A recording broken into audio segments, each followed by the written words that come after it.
ready to. Let's welcome to the stage from the United States, Michael Long!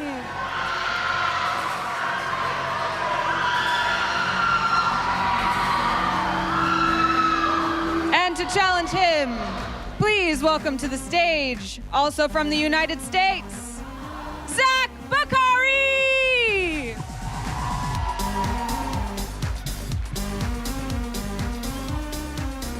Congratulations on being our finalist. Best of luck in the match. Casters, I can't wait to watch. How about you?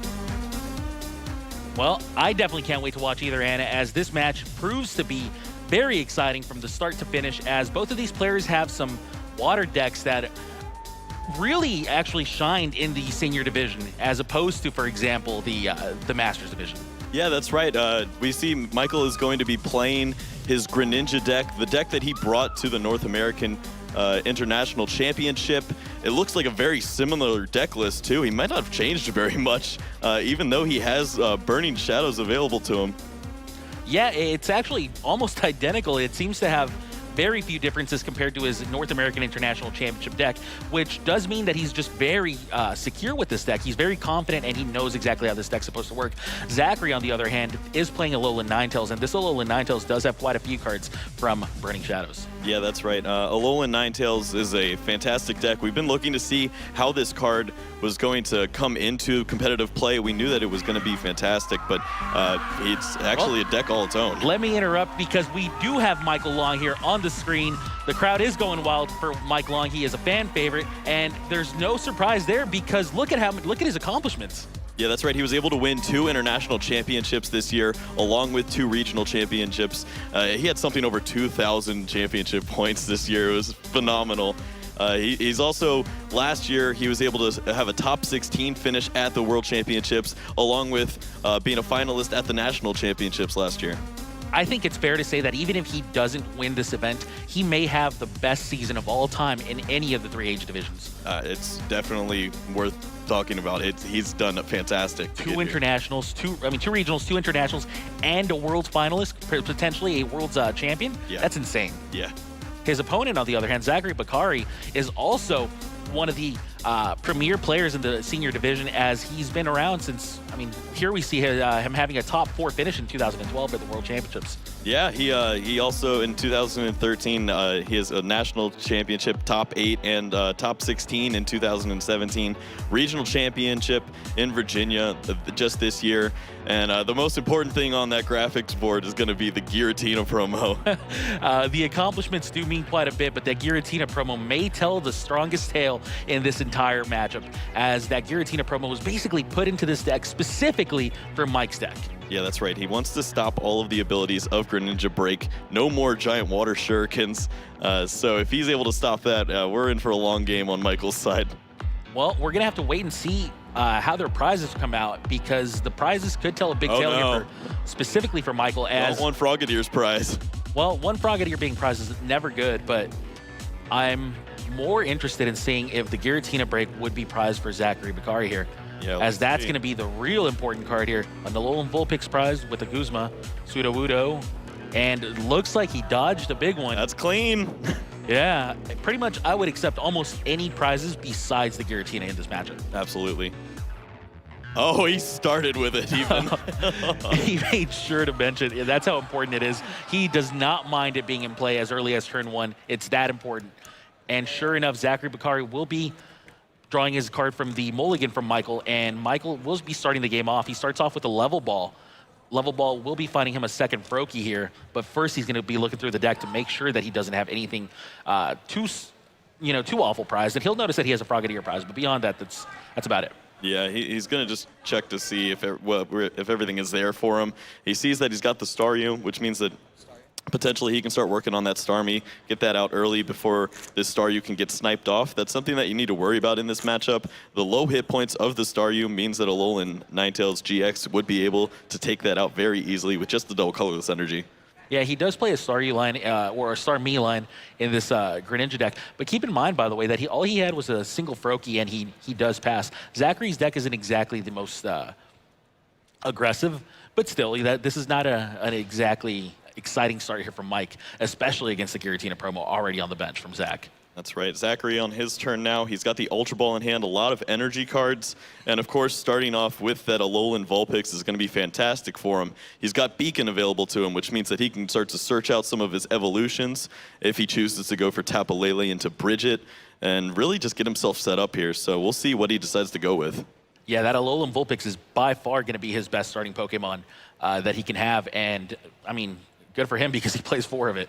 Now, the Ultra Ball can find him any Pokemon he chooses to find inside of his deck. It looks like he's eyeing a Vulpix, wants to get multiples of it in play. Pretty much any of these choices are fine with the exception of an evolution because Beacon can find it. That's right. He's going to look over, just try to see what else is in his prize cards here. It looks like Bridget would be his best line here after using Tapu Lele GX's Wonder Tag, and that is what he's going to go with.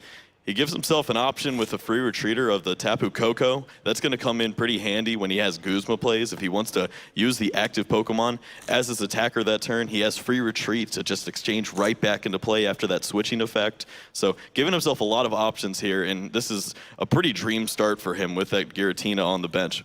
Absolutely. He finds himself a complete bench by the end of his first turn, and he still gets to Beacon before it's all said and done. Zach has an ideal start, but more importantly, Mike is facing down this Giratina, and I really can't stress how important that is. Mike's going to have to find a strategy that's going to deal with this Giratina in the long run, and having to deal with it from turn 1 on is just very brutal. Yeah, we see the Aqua Patch coming down for Zachary. He's got multiple energies down for his Vulpix, and now he gets to use Beacon. He can start to find some of his evolutions. He can also find the Octillery, which will be able to get him some cards and just continue this consistent approach that he's had over this opening turn here. Yeah, a big reason to play that Aqua Patch is because your opponent usually ends your hand away after you Beacon. That tends to be the most common supporter played after a Beacon, so you kind of want to get rid of that Aqua Patch. Get the use out of it while you still can. And that is going to be the end of Zach's turn here. Will Mike have a big answer for him? It seems like he starts off with a Starmie and a Splash Energy, has a Dive Ball. Yeah, he played his opening turn out pretty slow, didn't show very much. This is because he had the evolution of the Starmie and the Dive Ball to find himself a Frogadier, which meant that he'd be able to get everything that he needed without playing a supporter. So there's no reason to just start using supporters if you already have what you want for your second turn. Now that Frogadier will come to the bottom of the deck. It seems to be the ideal target. There can't be a better one. Yeah, I mean, Frogadier on turn 2 is exactly what you want to be finding here because Water Duplicates is going to find him the other 2 Frogadiers still in the deck. Interesting. He had the N in his hand and he chose not to play it. It looks like he doesn't want to interrupt the Beacon and he'd rather just use his Water Duplicates here. That is an interesting play. But Mike is going to be using his Water Duplicates and finishing his turn here. He was just looking through the rest of his deck, seeing if he could scout any other prizes beyond the Frogadier. And that is going to be the end of it. Zachary will be drawing his card to start his turn as soon as he cuts Mike's deck. And now Zach drawing his card. He does have his Octillery still and the Alola Ninetales that he found through Beacon last turn. Sure enough, plays both of them.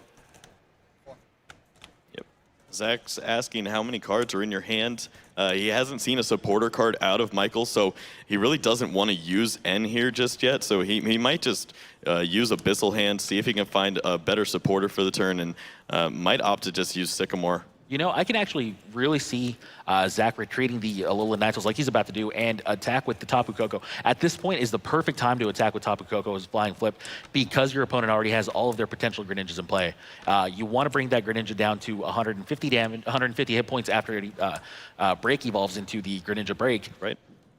Because at that point, you will be able to one-hit KO them with your Alolan Ninetales. Very important play here by Zach, and it looks like he was absolutely prepared for this kind of a setup here from Mike. Yeah, we saw Zachary had a Rough Seas in his hand. That's a card that he uses to heal his own Alolan Ninetales, but that would start to heal Michael as well, so he doesn't want to give that to him. He'd rather just get this damage onto the board and make sure that he is ready for those knockouts from the Alolan Ninetales. And we have to remember these deck lists are public. They're posted on the Pokemon.com website, which means that Zach, if he's done any type of research whatsoever, he does know that there's no Rough Seas here in Mike's deck. Yeah. So he knows that this play is very safe. Michael now playing down a Splash Energy onto a bench Frogadier, and he did have a supporter. He had that Sycamore in his hand there. So he's going to find himself 7 cards now, and he wants to find some Greninjas so that he can potentially get some breaks onto the board, but it looks like just 1 is going to be all he has. 1 Greninja so far. And he does add that Froakie to the bench, which will eventually be a Frogadier as the game progresses. Most of the time, Zachary's very comfortable with just doing 1 flying flip here. He doesn't need that second one whatsoever. So at this point, I would expect to see some big time knockouts here out of Zach from here on out. Looking now, Zachary at his discard pile. He's got the damage that he wants down onto these Pokemon, so if he's able to find himself another Aqua Patch Energy, he'd be in a great spot. It looks like he doesn't have another water in his discard pile, though, so we'll see what he decides to go with. He might choose to start sniping some Pokemon with his Alolan Ninetales, or just use another Tapu Koko spread this turn. Yeah, the Tapu Koko spread would at least affect the Froakie. I mean, obviously 20 damage is still relevant, but it's a lot less relevant than the original 20 damage, so that's something we want to keep in mind. But either way, that end will draw both players a fresh hand of 6, and things could change depending on what they draw. So at this point, Zach drawing 6 total cards, doesn't seem to be drawing any energies. And this is a point where I'd like to see Zachary use the Ultra Ball. Get rid of some cards that won't be useful in the matchup. Choice Band never comes into play here for him, so he could start to thin out his hand a little bit and avoid finding some cards that he doesn't want. Yeah, absolutely. That Choice Band at its worst in this matchup. The Tapu Koko will be retreating, and it looks like we're going to be seeing an Ice Blade dealing enough damage to this Frogadier in order to knock it out.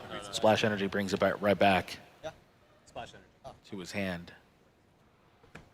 Yep, he's going to take the first knockout of this game here, removes the Splash Energy Frogadier, which means that the Frogadier goes back up into his hand.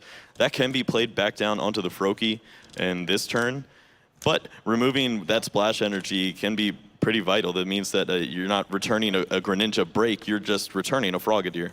Speaking of Greninja break, there's that Greninja break that we expect to see out of Mike's deck here. But remember, it only has 150 hit points remaining, which means that it will be knocked out by a Alolan Ninetales attack. And it doesn't get its use out of its ability because of Giratina's ability to shut off all break abilities. So what exactly can we really expect Mike to do here? This is a really tough matchup for him. Yeah, Mike's plan going into this matchup, he either has to remove the Giratina or start to use Moonlight Slash along with the use of Choice Band to potentially 2-hit knockout these Alolan Ninetales, but it's so difficult for him, especially at this kind of stage. Well, he does find the Choice Bands here, so that will start to soften up this Alolan Ninetales for him if he chooses. Yeah, but is it going to be enough? That's the real big question. Yeah, it gets dangerous when you start to put damage onto Alolan Ninetales. This means that Ice Path GX will be available to Zachary. If he uses a card like Guzma, he can move that damage onto, say, a Frogadier and really just clean himself off, get himself right back where he needs, and start to affect Michael's board. There is a Ultra Ball finding another Greninja here, so we are starting to swarm this field with Greninjas, but with them still taking damage or having damage on them and Rough Seas nowhere in sight, specifically because Zachary won't be playing it. It's really tough. It really is very tough here for Michael, as he does just about the only thing he can do, and that's Moonlight Slash for 110 damage, which will mean a 2-hit knockout against Zachary. But in the meantime, all Zachary has to do is attach an energy and knock out this Greninja break. Yeah, Zachary's just going to look over his options here. The safe play would be if he potentially had a Guzma, he could use his Ice Path GX, move that damage over to one of the Greninjas on the bench. The only Greninja actually on the bench there. He could clear that off of the board and leave himself safe, basically taking away everything Michael did last turn. He also has the option here if he wants to. He can attack straight into this Greninja break and remove it. All of those Pokemon would be coming back into Michael's hand, though. So many great options. It's hard to decide which one you want to go with, as the Ultra Ball is played here by Zachary. Yeah, I wouldn't be surprised if he just chooses nothing. He probably doesn't want to have any extra cards in his hand, so that his Abyssal hand from the Octillery would be able to draw him into something that he prefers. Indeed. Zachary does miss with that Ultra Ball. Still has a 5-card hand, though.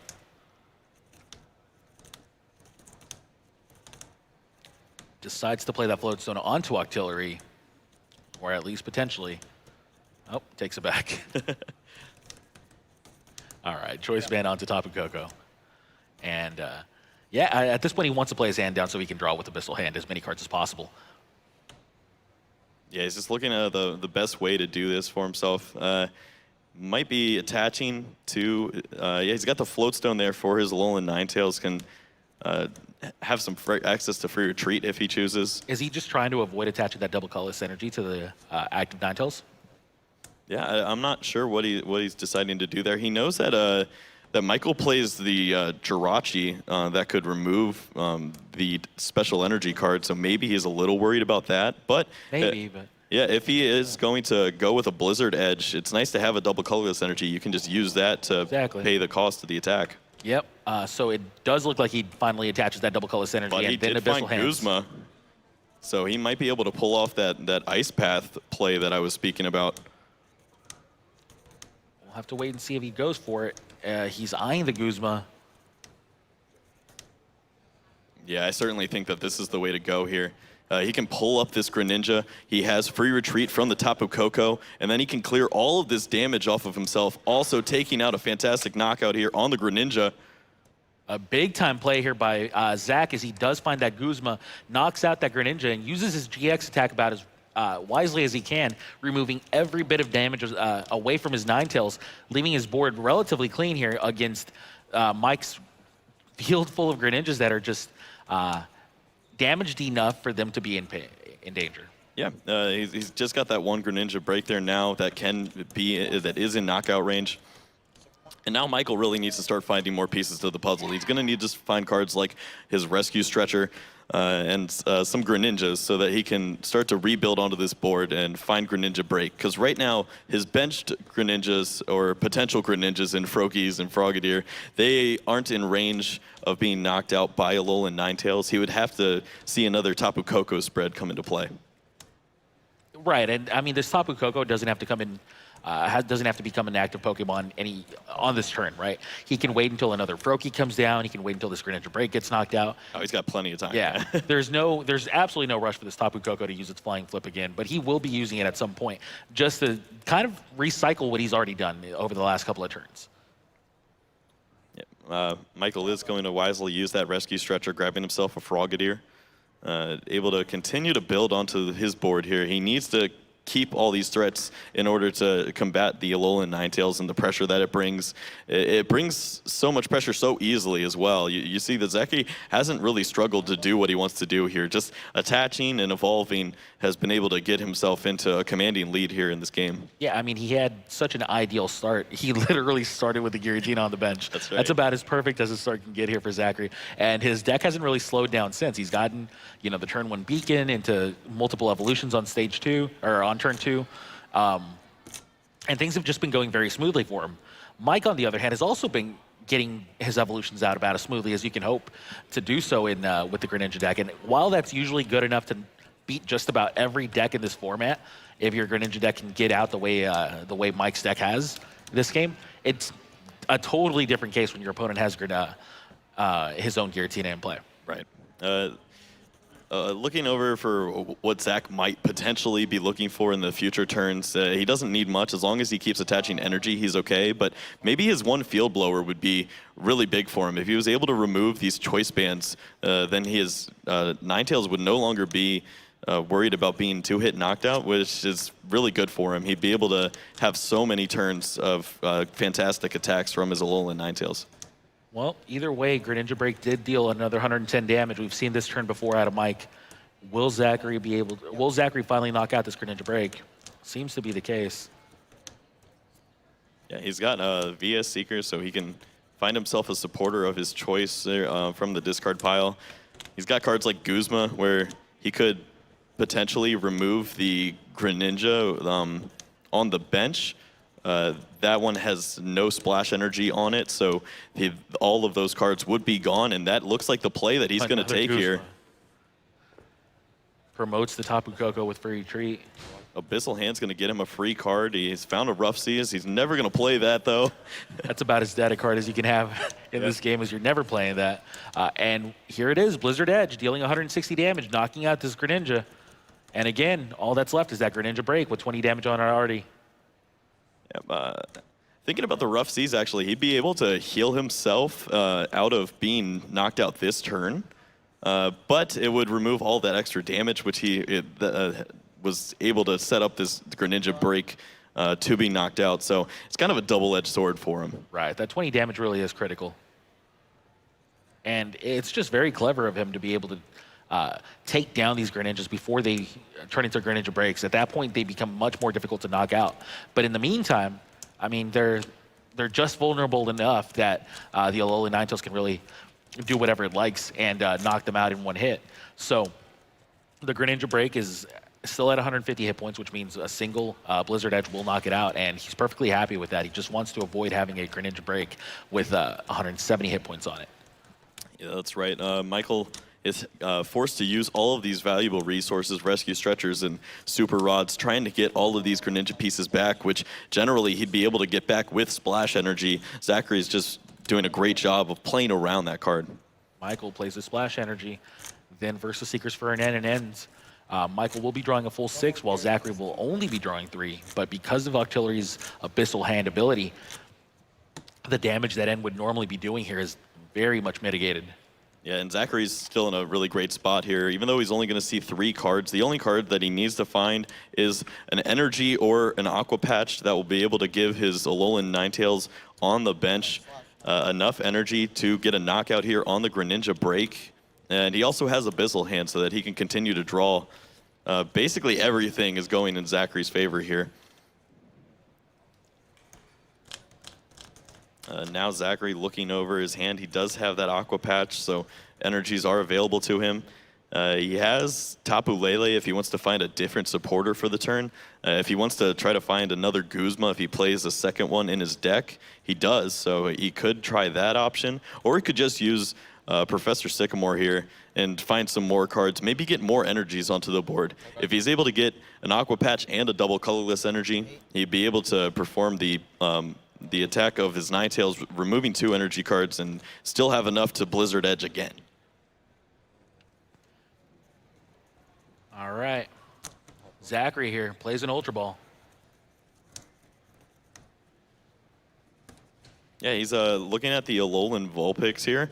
He can start to set up his 3rd and final attacker for the game if somehow this other Ninetales gets knocked out here. It's just a wise play to make sure that he has multiple options here. And it looks like he is going to use that Aqua Patch. This energy, I think, would be going on to the Alolan Ninetales just so that he knows that he can knock out this Greninja break here. And Sycamore is going to find himself 7 cards. That Sycamore is going to find him 7 new cards, which is going to allow him to bring back more and more resources. At this point, Zachary just doesn't want to run out of potential knockouts onto these Greninja breaks. It's easier said than done, but at the same time, because Michael is struggling to get any type of pressure going towards Zachary, Zachary has a lot of turns to really build this board up for himself, and he's taking full advantage of it. Yeah, Zachary able to find a double colorless energy. He can attach that to his Alolan Ninetales and then use that as the discarding effect if he wants to. He could also attach this to his Alolan Vulpix and start to set up another secondary attacker, but I think this is the correct play here. It seems like this matchup plays out very favorably for Zachary as long as he plays it slow and methodical, as he's been doing. If you get carried away, if you try to take too many fast knockouts on the Greninja break, for example, then your opponent can just eventually get a new Greninja break with a full 170 hit points in play, and then that can really give you a lot of trouble. So at that point, Zachary may very well, the game may snowball out of control for Zachary. So what Zachary acknowledges this, and he decides to play this matchup a lot more slowly, doesn't overextend, just plays his Guzmas whenever he can in order to knock out the full hit point Pokemon while building up additional attackers. It's very slow. It's a very patient strategy by Zachary, but we're seeing just how well it pays off when you can actually pull it off. Look at the size of Michael's hand. He has so many cards. He has teammates if he wants to go find something like Choice Band and continue this two-hit knockout strategy. But he also has N, which might be able to slow down Zachary a bit. He was thinking about that, but of course, when Zachary has the option to use Abyssal Hand, that's never good news for him. He could be using Shadow Stitching if he wants to stop that, but then he's not doing nearly enough damage to this Alolan Ninetales GX. All right. So what's Michael's strategy at this point? I mean, he finally has the Greninja break with full hit points, but I mean, he's down 2 prizes, and more importantly, Zachary only needs 2 more knockouts to win. What can Michael do to avoid this kind of a loss? I think he needs to continue to keep some pressure on. He's going to hope that on this N, he's able to find that Choice Band so that he can keep doing a lot of damage. But he also needs to make sure that Zachary doesn't do very much to him. So he's got an interesting choice here. If he's going to go with Shadow Stitching, just hope that Zachary can't find anything the rest of the game. He doesn't really have an option against the Octillery either. That Octillery just giving him so much trouble. You can't end your opponent out of the game when your opponent just has access to, at the minimum, 5 cards in a turn. Right. Well, Zachary did not find anything good off of those 2 cards, so if Michael does choose to use Shadow Stitching, he can stop that Abyssal Hand ability. The only problem is he's taking a lot of damage in return. Right. And in the meantime, that Shadow Stitching really doesn't do too much in order to advance his own position, but it may very well be the only thing he can really do. Yeah, and he sees that this is the play for himself. He just has to hope Zachary doesn't find anything. Zach draws into a Choice Band. He's got the Rough Seas, and I think this is the right play for him. He can start to heal off, and he's not in any trouble now. Yeah, that Rough Seas very, very timely for Zachary, as now at this point, he doesn't really mind his opponent healing the damage away. He's already dealt enough damage through the Tapu Koko for him to not fear this kind of a situation from getting out of hand. That's right. Zachary now trying to just find the last 2 prize cards. He's going to do 50 damage with Ice Blade over onto this Starmie. Although Starmie can use the Rough Seas to heal itself back down to 40 damage on it, this means that he's still set up for a good knockout. So only a Guzma then would be able to clear off the game for Zachary. That's right. So Michael is likely going to be losing that Starmie on his next turn, which means Zachary would only need a single prize. He's still facing down a field full of Greninjas, Frogadiers, and Greninja Break, but 1 prize is much easier to achieve than 2 against these high hit point Pokemon. At this point, though, that Rough Seas may make it much more difficult for Zachary to take that final prize. We'll have to wait and see, but it is finally getting a little bit closer. Yeah, the Rough Seas is great. It basically just makes the Shadow Stitching do nothing. Michael doesn't have Choice Bands, so it's only doing 10 damage a turn after you add in the Rough Seas effects. So if you want to do 10 damage while I'm sniping for 50, I think I'm feeling okay. And keep in mind, by the way, if Zachary has access to his Field Blower still, Zachary can use the Rough Seas, get the final use out of it, and then Field Blower the Rough Seas away if he needs to. Get some sort of momentum going that way, clear the damage off from the Shadow Stitching, kind of stop all of the aggression that Mike's been doing for the last couple of turns, because it does seem like Mike may be going for that play one more time as he plays an N and brings Zachary back down to a 2-card hand and himself back up to a 4-card hand. Yeah, calculated risk here by Michael now using the N. He really does need to find a little more damage on his side if he wants to keep himself in this game here.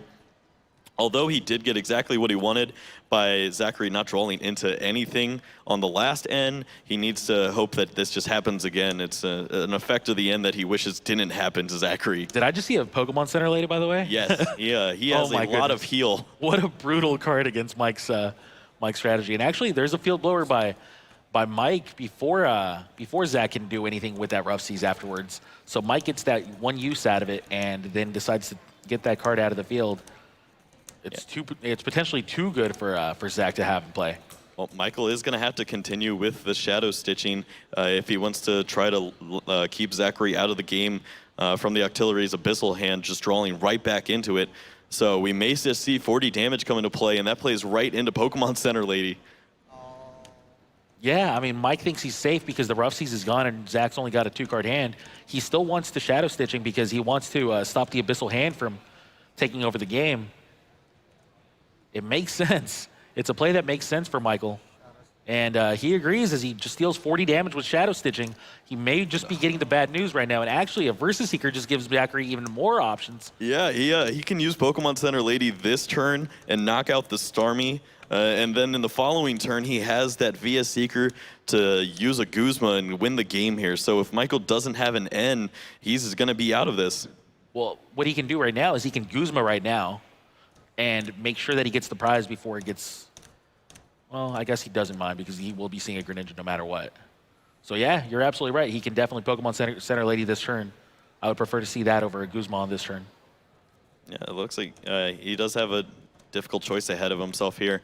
It's always nice to play this Aqua Patch down. If you do get N to 1, you don't want to see that card. So he wants to get that out of his hands. Looks like the Versus Seeker is going to be the play that he makes. Yeah, I mean, this play's also great, too. His Alolan Ninetales is never going to get knocked out next turn, and he knows that he's always going to have that Starmie available to knock out whenever he wants. Due to the Rough Seas not being down, he can snipe that off in the following turn. He really just needed to have 2 energies so that he can use his Ice Blade. So he is going to leave that available to himself, gets his last one more prize to win the game here, and he's got the knockout lined up on a Starmie. It seems to be checkmate for Michael no matter what he does. I think Michael's out of options at this point. Michael agrees as he scoops up his cards, and game 1 goes to Zachary Bakari as he goes up 1-0 against Michael Long in the Senior Division Finals at the World Championships. Yeah, I mean, the MVP there, he didn't do anything. It was the Giratina promo, but that was really good. What a silent MVP to have. It literally just stayed there. It never moved out of...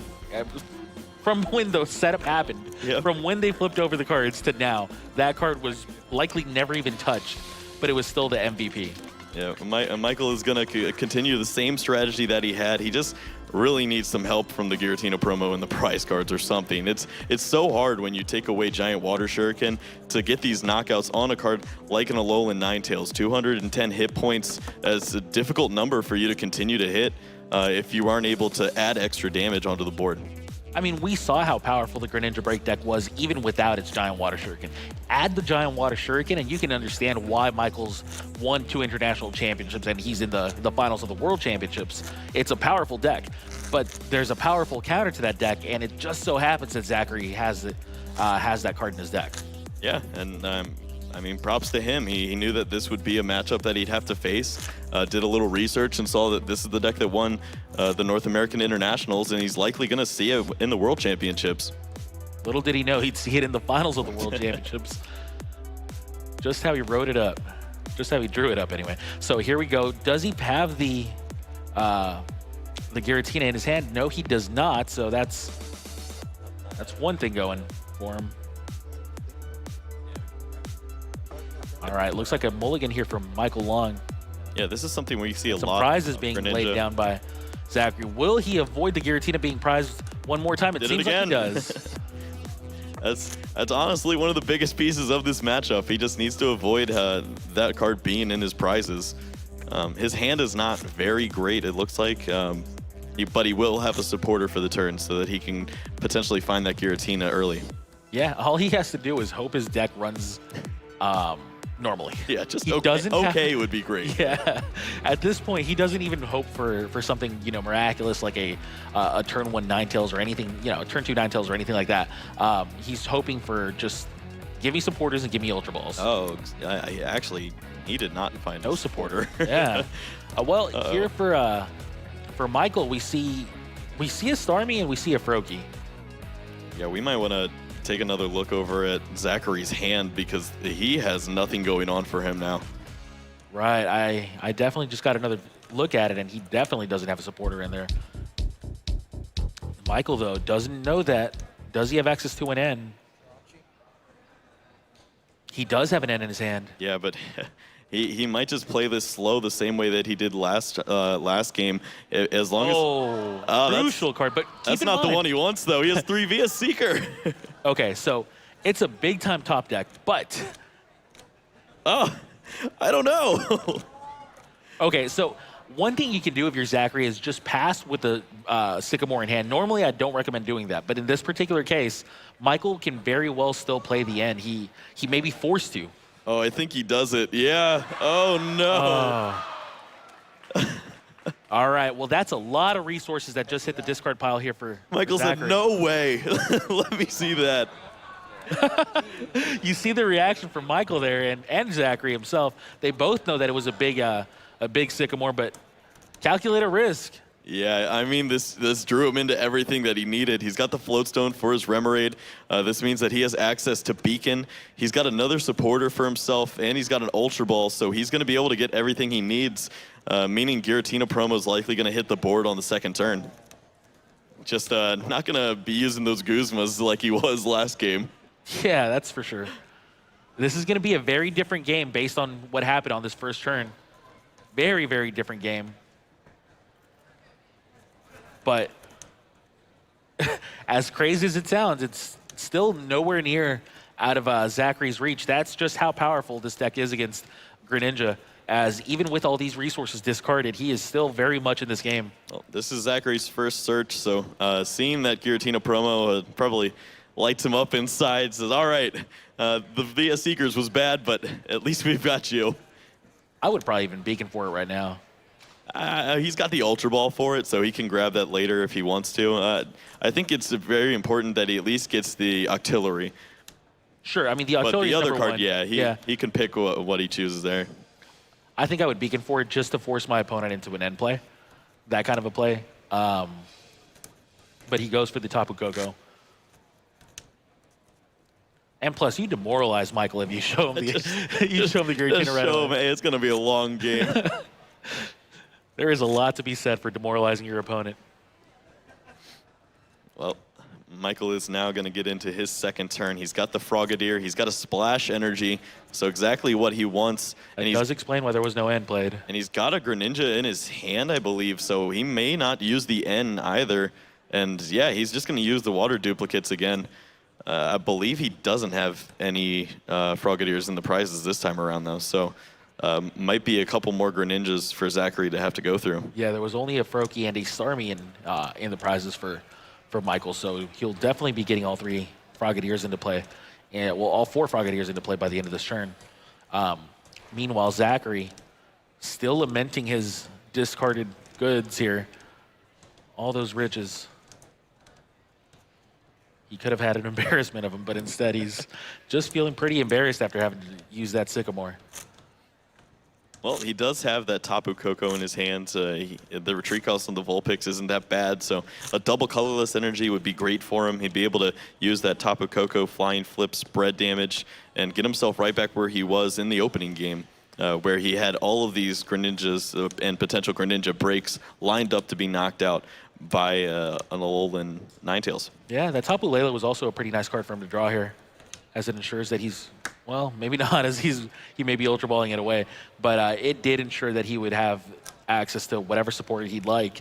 But instead, he believes that the N is the correct supporter anyways, so he's going to discard it away with the Ultra Ball, and he'll likely be finding the Giratina at this point.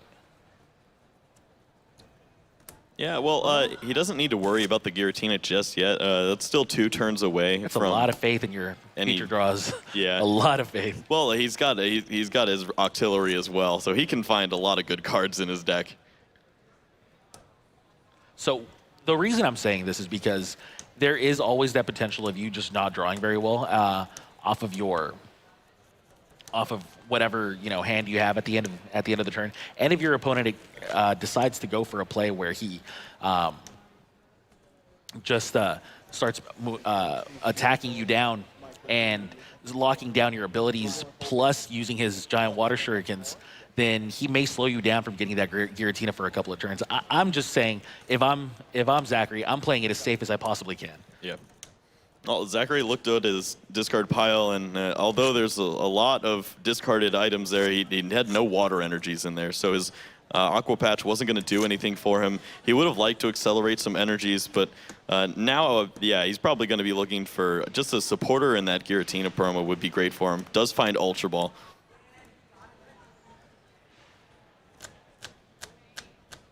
Zachary has a double colorless energy in his hand, so that means that he will be ready to use Blizzard Edge in the coming turns.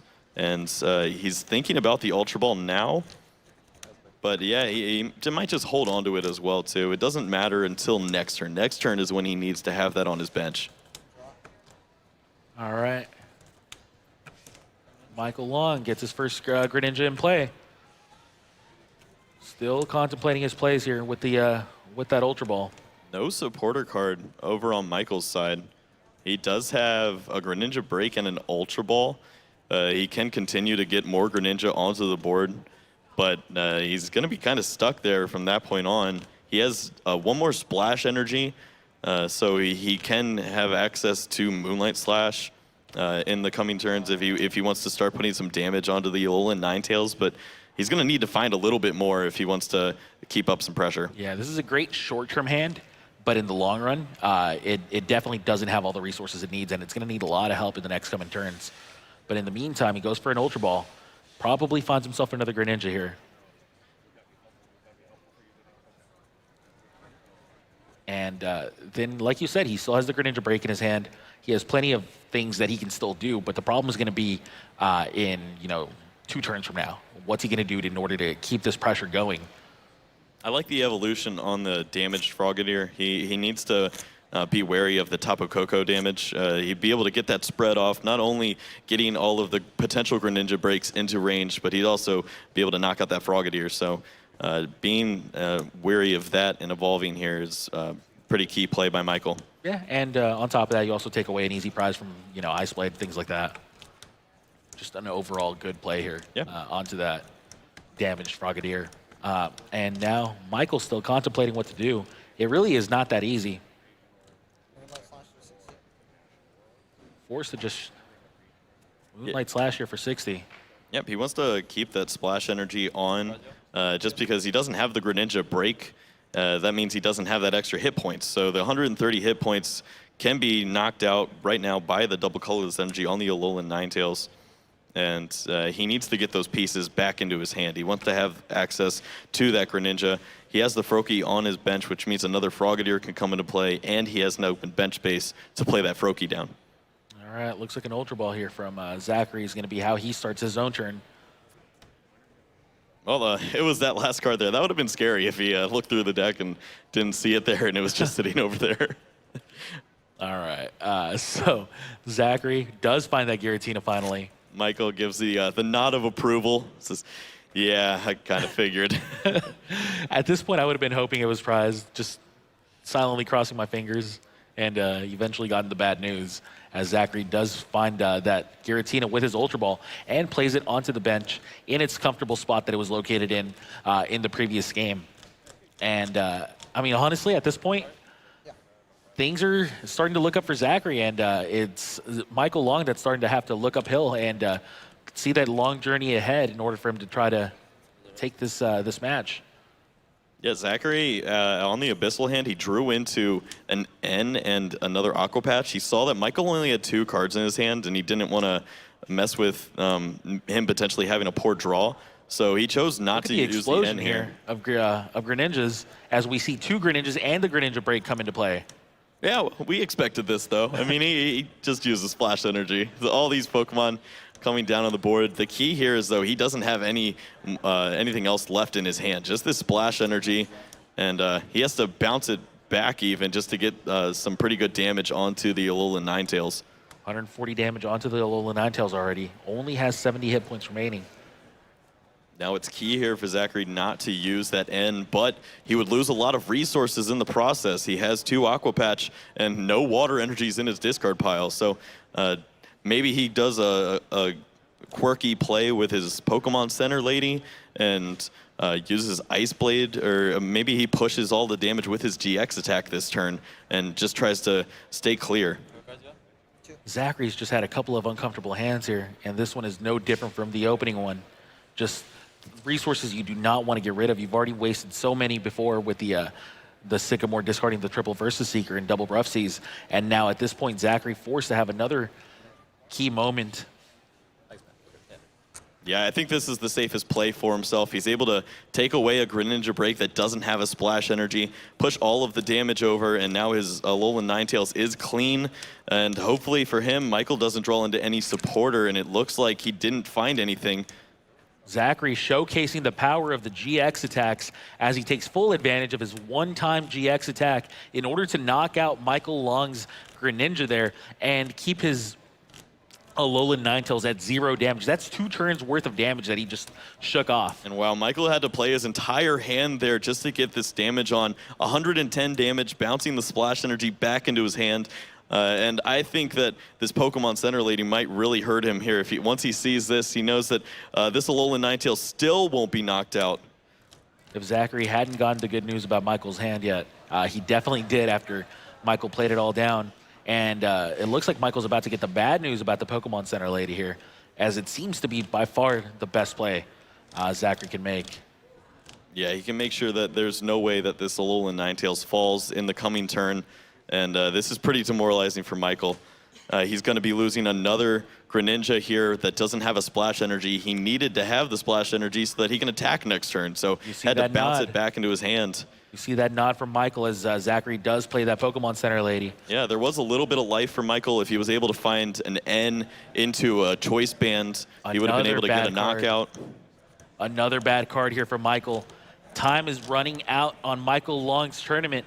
He is down 1-0 against Zachary Bakari, and more importantly, Zachary's field is just absolutely crushing Michael's here, as Michael just struggles to get any type of supporter card, and at this point is forced to just play that splash energy one more time onto this Greninja, onto this new Greninja, and I mean, your Greninja just has 130 hit points. It's such a poor situation when your opponent can play a supporter, take away most of the damage that you dealt, and leave you without another one of your main Stage 2 evolution lines. These are hard enough to get into play to begin with, let alone losing them turn after turn. And sure enough, that's all Michael can do is just deal another 80 damage this time around because he has no choice band. And just pass the turn as Zachary Bakari has access to all the items, all the things that he really needs here, besides an energy card, I believe. Yeah, I think that almost spells game over here for Michael. If he used Moonlight Slash and decided to only do 60 damage, he'd keep the Greninja back into his hand after the Splash Energy's effect, and then potentially could have found a supporter card, getting him to the choice band, which would have ended up in a knockout on the Alolan Ninetales. Right now, he's going to lose another Greninja piece if this Alolan Ninetales uses Blizzard Edge here, and that's just asking for so many cards now, being that you've already seen all these Greninjas hit the discard pile. All right. Ultra Ball just finding Sudowoodo. I think he's finding it in order to get rid of it with a Sycamore. Floatstone comes down onto the Giratina, and there is that Sycamore. 7 new cards. Will he find the energy to knock out this Greninja? And yes, he does. Sure enough, there it is. Nice and light blue, just like he remembers it. Zachary Bakari looks at that water energy, decides to attach it to the active Alolan Ninetales wisely, and it seems like we're going to see one more Greninja knockout by the end of this turn. Yeah, Michael just wants to look over what all is gone here. You've thrown away so many resources because of just the way that you've drawn this game. Is there something that I can take advantage of here potentially? And it seems unlikely, being that Burning Shadows brought us so many cards that can get you out of the active spot. So stalling a Pokemon in the active spot is very difficult. Giratina making these Greninjas play nice, taking away their Shurikens, and Greninja not happy about it as it cannot muster up any type of offense. We only have a Dive Ball here. That Dive Ball going to be finding, well, what'll it find? Just a Frogadier? Oh, he can get a Greninja. He's not knocked out right now because the Ninetales doesn't have enough energy. So he can bring that up, and I mean, at least it has a lot of hit points, but he has a lot of cards in his deck that could bail him out here. He has 2 teammates. He has a lot more supporters left. He just hasn't been able to find them, drawing pretty awkwardly here in the finals. Yeah, unfortunately for him, he just has not been able to find anything whatsoever, and at least he gets a knockout here as that Alolan Ninetales, having done quite a bit of work, does finally go down, and Michael Long takes 2 out of the 6 prizes he needs to take in order to take this game. Well, Zachary finally gets to use an Aqua Patch. He had to throw away the last few, but that is going to give him an energy, meaning that he only needs to find 1 more energy if he wants to start putting some more damage onto Michael's side of the board. And Right, he's just going to throw away more resources. He's never going to use a Guzma this game. He's just thrown them all away along with all those VS Seekers. Really and he does seem find like he the needed Aqua to. Patch, though. That Aqua Patch. That's the timely. last one in his deck, and he was able to find it a perfect moment. Hasn't attached for the turn either yet, so he can attach to his Alolan Ninetales and remove this Greninja off the board. And I don't think Michael has any left in his deck at this point. And now a double colorless Wow. on top of things. That is perfect. He has enough energy now to have a Blizzard Edge in the following turn. Everything is going Zachary's way. Yeah, that double colorless actually was a much more important draw than people realize. As you now get to discard the double colorless, still leave 2 energy on your hand, on your field, which means you're only 1 energy away from winning this match. Do you believe in Bubble? I believe in Bubble. I always believe in Bubble when when the game is on the line. All the Guzmas are gone. I don't. If he could bubble his way out of the deck. How many cards do you think are left in there? He's got 3. We have 3. Uh-oh. Triple bubble. See ya, teammates. Michael. Oh, Zachary's getting scared now. He's looking in his deck to see how many ends do I have? Can I save myself here? Well, If these bubbles do happen, he might just be stuck in the active spot. I want to take a look at Zachary's hand. Does he have an answer to this bubble? I mean, we saw the Versus Seekers get discarded. Is this the story this game's going to tell us? All these Versus Seekers going down into the discard pile at the beginning of the game. We knew it was going to be important. We just didn't know in what sense. Well, Michael is going to take a look just to see if there is an N available for Zachary. It'd be a way for him to shuffle his hand back into his deck after he draws his entire deck here. And the fact that he only has 1 prize left means that N would buy him a lot more turns. We'd have to see maybe 10 bubbles for that to end the game here. Potentially so. But if Zachary doesn't have the N in his hand, and or if they're prized or whatnot, so it looks like there are 3 Ns in the discard pile, and we know that there's at the very least 3 Versus Seekers. I believe there's actually the full 4 Versus Seekers in the discard pile, though. Yeah, Michael is setting up a play here where he removes the float stones, and then if this bubble head hits... Bubble! Got it. Big time heads here as Alolan Ninetales is paralyzed. Not asleep, but paralyzed. 2 more of these to go. Remember, we know for a fact there are 4 Versus Seekers and 3 Ns in the discard pile. Michael, I believe he put a Guzma into his hand so that he can lock up whatever Pokemon has the most retreat cost on Zachary's side. And if Zachary isn't able to remove that Pokemon from the active spot and attack with his Alolan Ninetales, I think Michael found a way to win this game. Did Michael do it? Kyle. Those are your Seekers, man. I can't believe my eyes. We're looking at the double colorless energies here.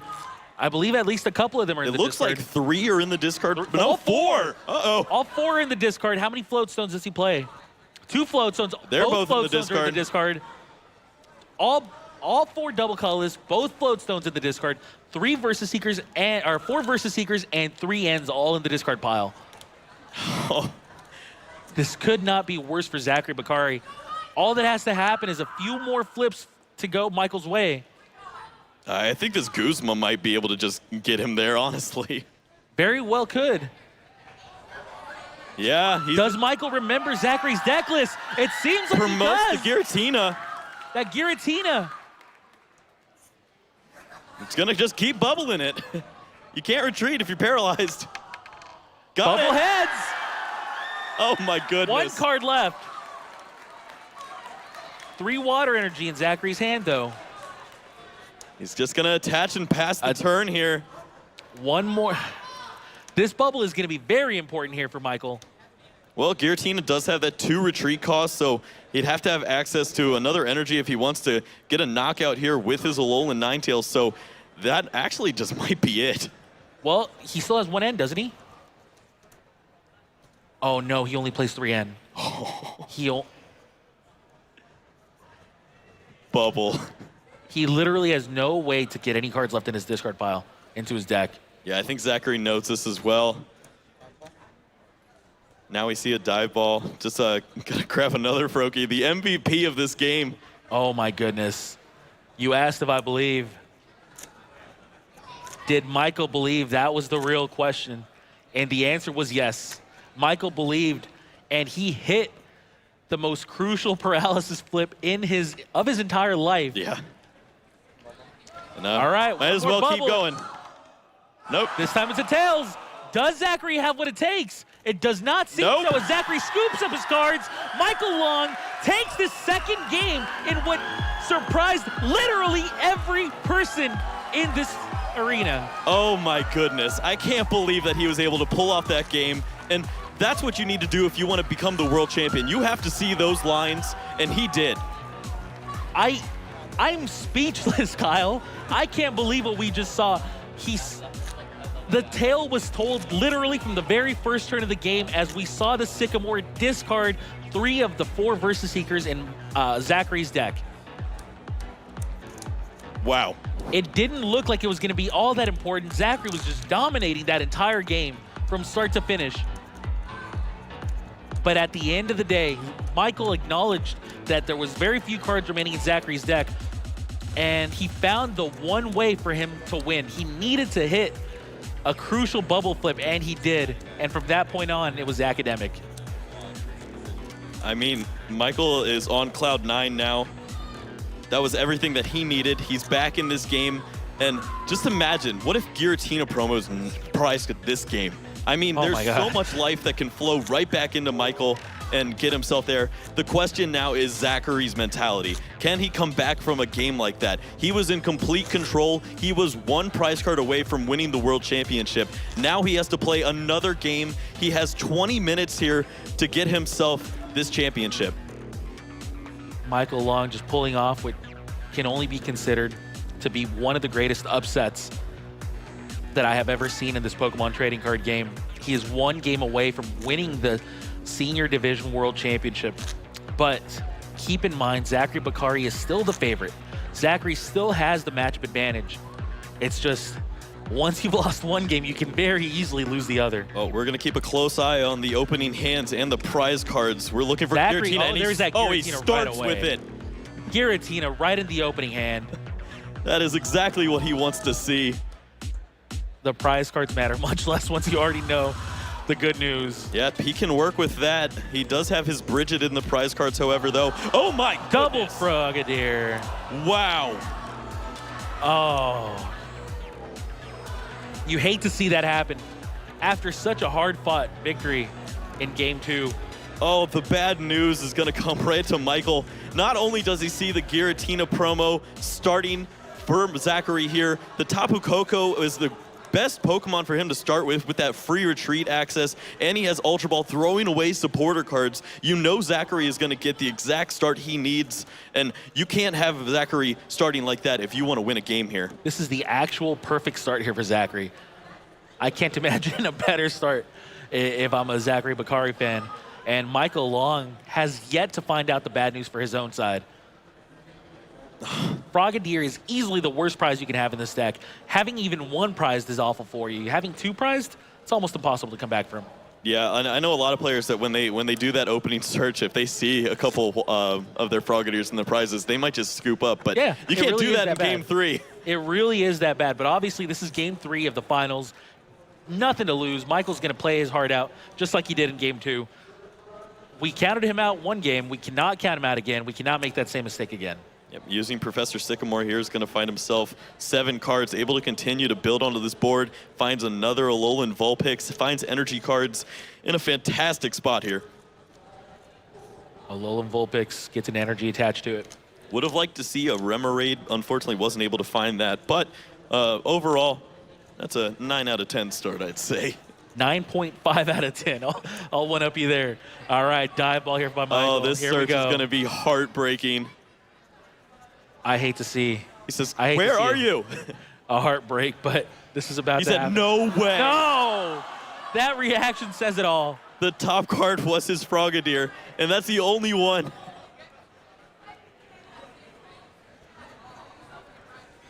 Oh, that is heartbreaking. The whole crowd knew it. It was Michael, who was literally the last one to find out. I mean, it's hard not to wear that emotion when you see that. You know that you're going to need everything to go your way if you want to win this game here. And wow, just... Have you ever had that feeling that everyone's in on a joke except for you? Yeah. That's exactly how Michael felt when he realized that Well, happened. All Bubble right, is his best friend. Why not? Bubble. If he can get 50 more of those and Zachary forgets what N does. Let's go for 200 of them. Let's play past that N. Lots of joy coming out of these Pokemon trading card game fans here as Tapu Koko does get flipped to the correct position for paralysis. It was not asleep. And that's the end of Zachary's turn here. So Zachary takes a fast one. All right, well, Michael does have Frogadier in his hand, but that duplicate is going to be... Zachary's about to get the good news here. Yeah. I mean, of course he's still duplicate, but man. Yeah, you need to get it out, but that's not much. No, not at all, especially when your opponent's already building up an Alolan Vulpix. This was starting to feel like it was going to turn into a classic match, like one for the ages. Hey, I'm not giving up yet. After seeing Michael pull out game 2, anything can happen. Anything can indeed happen, but just think about how difficult this victory is going to be for Michael to achieve. I want to see Zachary's face here when he sees just one. I want to see Michael just keep squeezing these cards. Hopefully, one was stuck behind a card for him. That's all he's really hoping for. Yeah, with every shuffle of the deck, there just sees. Oh, all that's right. okay. Nice little solemn nod there. All right, so just one, huh? Got it. No, Zachary, he may nod that Michael has them in his hand, but we no, have the bad news. That, like, he would have evolved that Froakie too, you know? Yeah, that's true. So yeah, he does probably have all the news there. Tapu Lele, wonder tagging. Yep, really just needs to find himself a supporter card to get him into the Alolan Ninetales GX. He has the double colorless energy in his hand, which means that he will be able to knock out this Frogadier and really start putting a lot of pressure on Michael. Michael wasn't even able to find a splash energy to keep this Frogadier in play. So really everything's starting to point towards Zachary if he's able to find an Ultra Ball or this Alolan Ninetales. Absolutely right about that. Tapu Lele tags in that Sycamore. Yep, and he's going to Double commit. colorless energy onto that Vulpix. Fourth energy on it. Considering the rough seas. Yeah, I don't think it hurts him here. Just go for it. All right, Sycamore for 7. Do we see that Alolan Ninetales GX? Only card that matters right now. Yep. He finds it right away. If he didn't find that, we could have been in for a world of hurt. If Right. a Greninja and a Guzma was played down, you could have taken away all those energies off the board, but no. Zachary able to find it, and he's going to continue to keep all the pressure on Michael. He did commit to it early on before he saw his 7-card hand from the Sycamore, but now he gets to reap the rewards as he'll be able to knock out this Frogadier this turn if he chooses to. Blizzard edging it for 160 damage. Even able to find a Remoraid here to find Octillery.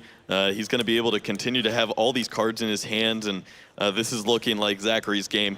Sure enough, Blizzard Edge knocking out this Frogadier. One prize taken for Zachary, but more importantly, that's 50% of the Frogadiers in play for Michael. Gone, right, just like that. Yeah, Michael's got a tough choice ahead of him. He can either use his Frogadier, try to evolve into Greninja and start getting damage on board, or he can try to buy himself some time with Froakie again. Well, when all else fails. All right, Greninja. Yeah, I think you got to just start attacking. He'd like to find a Field Blower. If he's able to remove the Rough Seas, maybe he can start to stick some damage onto the Alolan Ninetales. Is going to be able to Super Rod back in the Greninja and the Froakie, or the Frogadier and the Froakie. So getting some of those cards back into his deck, and now it's up to one of these 3 Sycamores. He can pick whichever one to find him the cards that he needs now. Well, and oh no, looks like he doesn't find anything. He drew Rescue Stretcher after putting his Pokemon back in with Super Rod. That's never always good. Awkward. All right, so Greninja Break will be hitting the discard pile with the Ultra Ball. One more card has to be discarded. Chooses a Water Energy. Yep, probably going to find that Frogadier again. Has to just continue to get out these Greninjas. This deck definitely looks a lot weaker when you only have access to 2 Frogadiers in a game. Zachary Bakari, game 3 is yours. You can do it. All right. Well, Michael is going to continue to put on as much pressure as he can, but his hand just didn't really give him very much. He could just use Moonlight Slash here, try to get 80 damage, which would return be 50. Then it's just a lot of work that you need to put in here. Not even going to have a Froakie to potentially get a Frogadier back after Rescue Stretcher. So all the pieces of the Greninja puzzle that we usually see in play are all just washed away. Michael trying to find out what he can do here. Just deals 80 damage with Moonlight Slash. Deals the maximum amount of damage you can deal to that Alolan Ninetales, but we see with Rough Seas just how little impact that actually is. And that's as strong as this Greninja deck can really get at this point in this match. That's how difficult this is. Even if he had access to all 4 Frogadiers, it would still be such a difficult uphill battle for him. Yeah, Zachary able to bring down the damage on his Alolan Ninetales down to 50. Has cards like the Ultra Ball and some Water Energies, so he can get access to those Aqua Patches for himself. Interesting that I think he has a Choice Band in his hand that I'd like to see him discard there. He's never really going to use that. But he does have a lot of options. Once this Octillery gets into play, he's going to be able to draw into a lot of great cards for himself. Ultra Ball potentially finding that Octillery. Yeah, having the Choice Band as a card that he can play means that Octillery can draw him a few extra cards. So maybe that's what he's going to be looking to do here. You know, normally this finals would have been hard mode for Michael.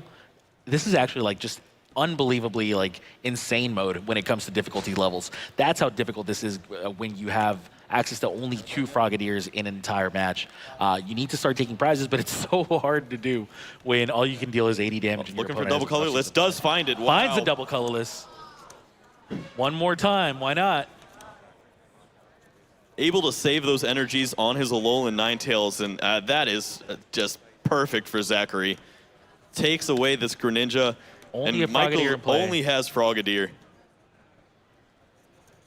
Doesn't even have access to the bubble anymore. All right, Field Blower gets rid of the Rough Seas and a Floatstone. All right, Rescue Stretcher potentially being played here. Rescue Stretcher could find a Froakie. Yeah. I see an out. Instead, it finds the Greninja. Yeah, I think he just has to bank on using N here and hoping that Zachary never finds an energy card for the rest of his days. Because if he does, he's going to be able to take the knockout on this Greninja. That's not asking for much. That's... Well, when your opponent has Octillery and, I don't know, a lot of energies. Oh, man. Such a difficult matchup here for Michael. He draws 6 cards off his hand. Didn't Zachary find an only gets energy, 4. though. Zachary only gets 4, and neither of them are energies. If Michael has a Choice Band, he'd be able to start putting relevant damage down with Shadow Stitching, which would be nice. He definitely has to use that attack so that he can stop the Octillery from potentially finding any energy card. So Michael is going to play to all of his outs, also getting the level ball for the Froakie so that he doesn't get benched out in the following turn also. All right. Does have that Choice Band. Choice Band's really nice here. And we will see the Shadow Stitching. It's gonna put the Ninetales up to 120, and wow. Oh. I mean, I blink and I see a double colorless. Oh, jeez. If you don't want to play fair, then we won't play fair, Zachary. That is just perfect. I have no idea what Zachary's morning routine was, but I want to copy it. That is the way to become a world champion. Zachary does have an N in his hand, is contemplating that. Also wants to, he has a Floatstone, so he might want to hold on to that to make sure that the antics of last game never happen again. All right, another Greninja going down to the lone survivor. Brokey, you pulled it off once. Can you do it again? Oh, Michael does have an energy card, so he can use Bubble. He does have an N also, so he can start to take some cards out of Zachary's hand. But no matter what, Zachary will have access to the Abyssal hand So cards are going to flow right back into Zachary's hand, and generally that's how you start to see cards like Pokemon Center Lady, cards like Guzma, which would just Here be it goes. huge. Another heads here by the bubble. I don't know what that Froaky's been drinking. I want some of that. Oh, well, I don't see anything that gets him out of paralysis right here. Yeah, just gonna say, all right. Unbelievable. You bought your turn. How many turns has that Froaky bought, Michael, throughout this match? A Frogadier evolution on the bench. That really was the only play Michael had available to him. Another bubble. Oh, A miss here by Froaky.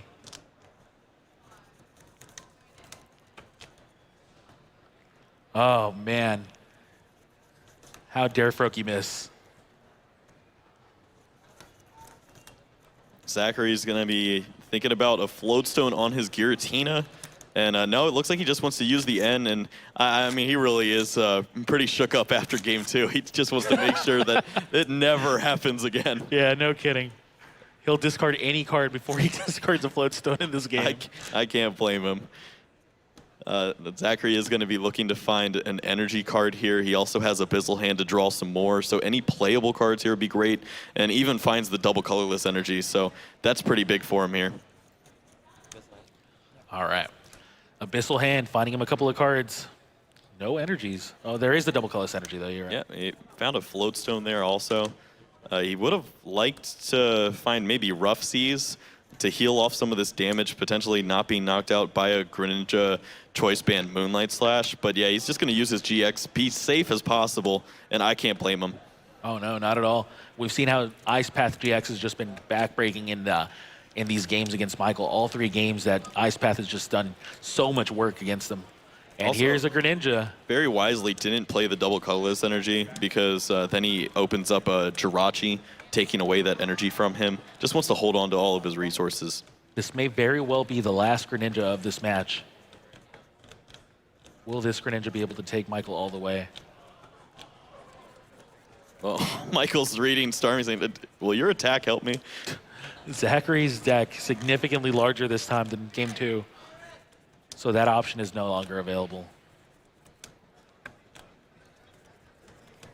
Just going to look through, try to find anything that can save him here. The problem is Zachary hasn't had to use many cards in order to get to this dominating position. He has so many resources left. Potentially going for the Staryu and turning his back on the Froaky that's helped him so much. Nope. Froaky till the end. It's close. Well, nonetheless, he's going to have to start picking up the pace here. If he wants to get any of these prize cards to start to combat what Zachary's done, he's running out of time. We only have 6.5 minutes left on the clock. Mine's the Froaky. You know, I'm with this play. I think you stick it out with Froaky till the end. An N here by Michael. Shuffles both players' hands back into their decks. They draw cards equal to the amount of prize cards they have remaining. Michael gets 6, Zachary gets 2. Usually the best comeback card that you can play in a situation like this, but even that card cannot help you out all that much if you're in Michael's seat, as your opponent has an Octillery with Abyssal Hand as its ability to draw Zachary even more cards. But right away we see a Water Energy in Zachary's hand, which is about as crucial as you can get. When it comes he was able to find 2 cards that are instantly playable for himself here. Right. Even if Shadow Stitching does occur, he has the knockout here on this Greninja, and we might have another bubble party. Just one more. All right, he does go with the Shadow Stitching. Well, there's another energy, just in case the first one wasn't enough. And that's exactly what he wants. He's going to just take this knockout here on Greninja. 1 prize remains from being the world champion in the senior division. All right, well, if there's one Pokemon that can pull this off, we know which one it is. Do you know how many cards are left in Zachary's deck? I have a very good idea of how many cards are left in Zachary's deck. I am not taking back what I said. If there's one Pokemon that can pull this off, we know which one it is. Well, Dive Ball is going to be the choice here for Michael. Might be able to set up a Greninja on the bench, but I mean, Are all the Frogadiers in the discard pile at this point? I believe so. I don't remember him shuffling any back in the last couple of turns. Staryu is There's one Frogadier. pretty there's dangerous. He can't even play that onto the bench or else it can get sniped. two. Yeah. So don't do that. Oh, boy. Yeah, it might put it into your hand just so you don't draw into it, but definitely don't. He might not be benching it. Yeah, let's hope not. Yeah. The dive ball could just be bringing it back into his hand. Looks like he just did bench it, though. So, all right. Well, he's going to hope believes the in power of paralysis. bubble. I believe in the power of bubble, too. Well, if he gets tails, Here this it is is. going to be the game. Bubble. Big heads. Wow. Why not? And look at the Brokey crowd. with that round of applause, and it rightfully If he can so, find a it deserves Kuzma, it. he can win this game, though. He does not find it yet. So it looks like we might have to see an, well, we could see an end. Yeah, Pokemon Center Lady would have also done it for him. He would have been able to heal out of that and snipe off the Staryu that's on the bench there. Instead, Zachary just going to try to thin out his deck a little bit, get these cards out of his hand so that potentially he can draw into something with Abyssal on the following turn here. Does have the energy card so that he can take a big knockout to win the World Championship if he is not affected by paralysis. Probably forced to pass here, though. Michael Sprokey doing what it can. The one-man army himself. Well, Starmie's down. All right. That easy knockout option is completely gone now. Have you ever used Star Freeze? Because I have not. I actually have, but I'm not going to say how well that game went for me. Well, because it definitely didn't go very well. It's just a super bubble here. It would be able to do some damage along with the paralysis. All right. Michael needs another flip. One more bubble. Tails. Oh! This is going to be the end of the match, but well played by both players. Well played by that Frokey. It did what it could. Michael did what he could. But at the end of the day, Zachary Bakari came out victorious and became your senior division world champion. Amazing series from both these players. Fantastic job. I can't believe that Michael was able to pull out that game too, but Zachary, he stood strong and he was able to come out as your champion. I love seeing those smiles by both of these players. They both realized that they had an intense match in what very easily could have just been a very one-sided affair in